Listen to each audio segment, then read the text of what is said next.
This right here is the iPhone 16 Pro. And yeah, I said 16 Pro. I didn't get the 16 Pro Max because honestly, I'm kind of at this point where I just want a smaller phone. I've been going with the Pro Max or the biggest iPhone variation ever since that became an option, right?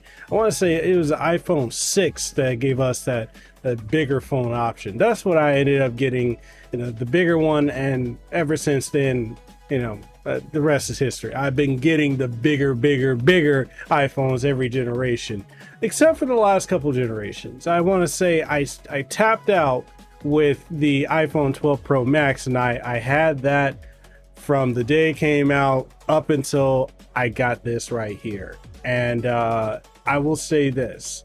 Most reviews you're going to see regarding the iPhone 16 Pro and Pro Max are going to say, oh, it's iterative, it's this, it's that, the camera button is this. And these are people typically who get a new phone every single year. The latest thing, they get it.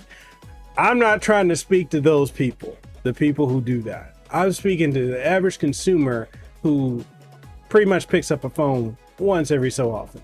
And if you're coming from an older iPhone, such as a 13, hell, even a 14, a 12, 11, a 10, or older, this right here is a substantial upgrade. We're going to talk about why and more in this video. And if you want to pick one of these up, links will be in the description, as well as the first pinned comment on YouTube and pinned to the YouTube video. That being said, let's go ahead and talk about the iPhone 16 Pro. The iPhone 16 Pro is a masterclass in refinement, elevating the smartphone experience with small yet impactful enhancements. Apple's ability to expand the display to 6.3 inches without increasing the phone's size is a standout achievement. Coupled with additions of a 5x telephoto zoom lens, no longer exclusive to the Pro Max, it's clear that this device has been designed with precision. However, the most impressive feature isn't even Apple Intelligence, but something that's far more practical. And it's the fact that the iPhone 16 Pro has a really good battery life. Granted, the 16 Pro Max has a much bigger battery, but for someone who has gone for the largest variation of the Pro Max for so many years, like before I upgraded to the 16 Pro, I was actually on a 12 Pro Max, and that's just something ever since, I want to say, was it the iPhone 6 was the first one that had the plus size of the bigger ones? I've always gravitated towards the bigger phones, but when it came to this one, after using the 12 Pro Max for so many years, which I got it when my daughter was first born, I was like, I need a smaller phone because I'm getting tired of bigger phones. And so this, literally, the battery life on this is phenomenal. I get through a whole day and into the next day off of a single charge. I can't say that about the 12 Pro Max I had. I really can't say that about any other iPhones because I haven't tested the 13, the 14, or the 15. But yeah.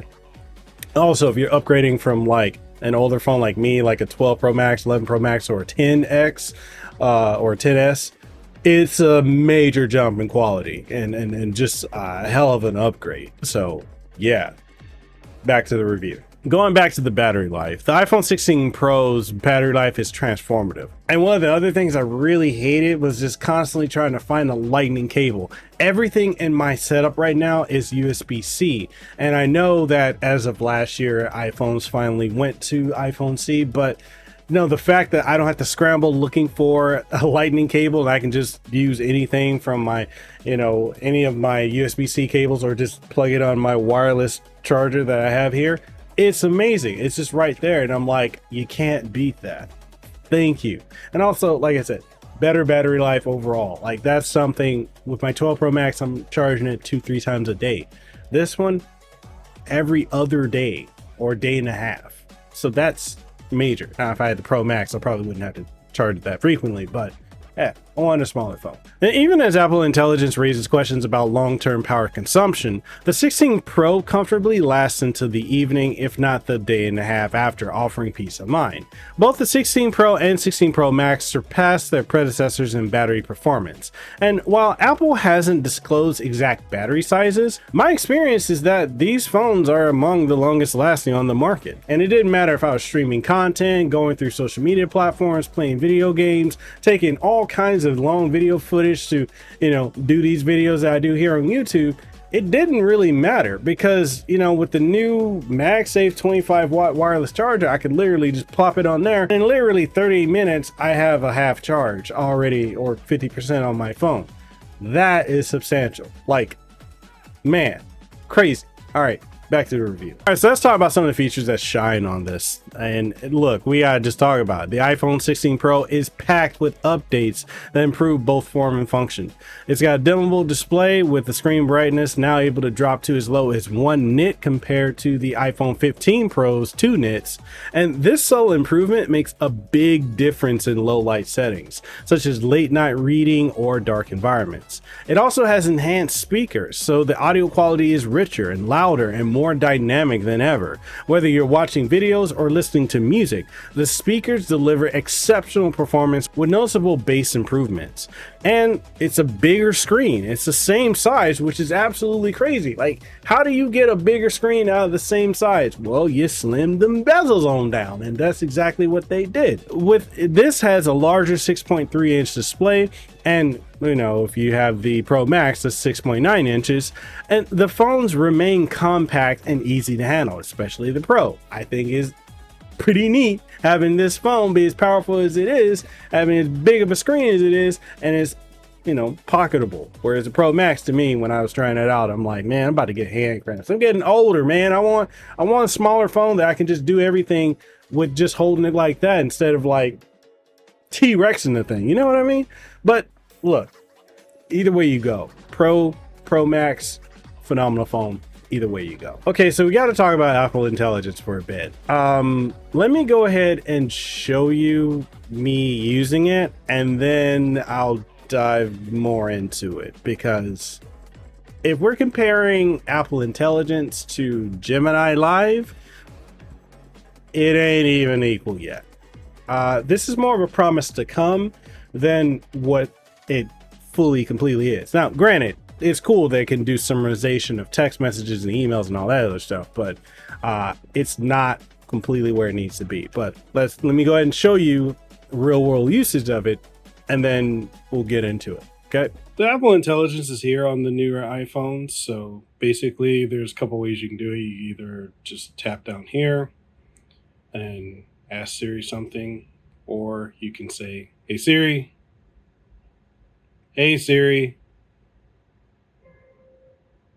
what is my average time working out at the gym per week? Yeah, can't help me with that. Yeah, don't expect Siri or the new Apple Intelligence to do much with that.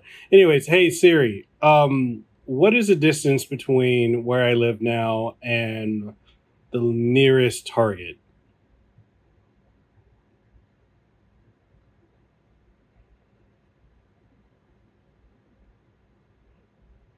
Not bad. Okay, that's pretty good. All right, so as you already saw, I just showed you guys what Apple Intelligence looks like, and let's talk more about it. Apple Intelligence offers intriguing possibilities.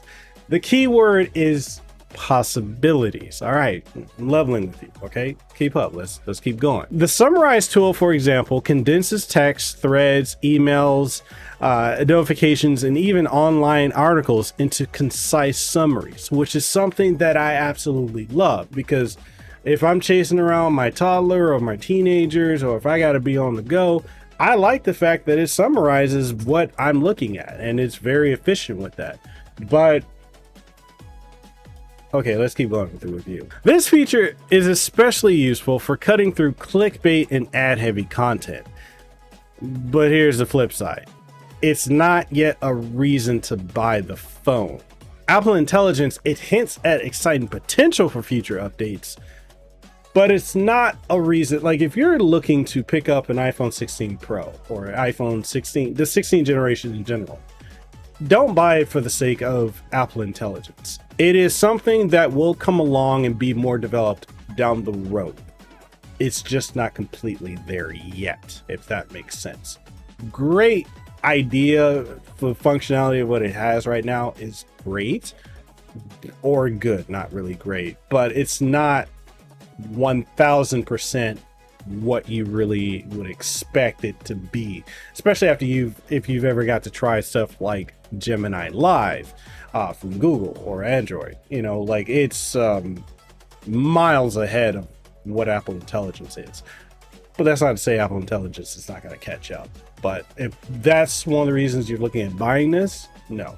I would say buy this for the better battery life, the bigger screen, and the lower brightness, as well as the fact better speakers. And also, fifth reason, 5 times telephoto zoom.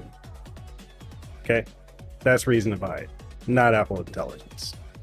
Let's get back to the review. Let's talk about the cameras, because as I've been going on, the cameras on this are absolutely fantastic. So let's talk more about it. All right, so this is what the camera looks like and what the microphone sounds like on the iPhone 16 Pro. I'm really impressed with it. I think it looks good. I think it sounds great. You know, I'm using a front-facing camera to record myself, and hey, this is a go.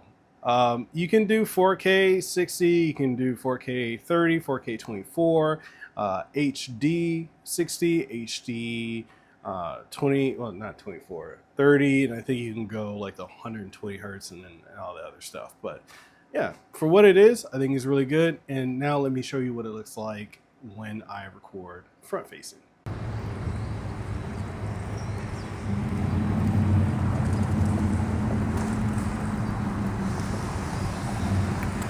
All right, so this is what it looks like when I'm recording using a front camera. As you can see, beautiful view out here in Honolulu, Hawaii, down in Waikiki, actually.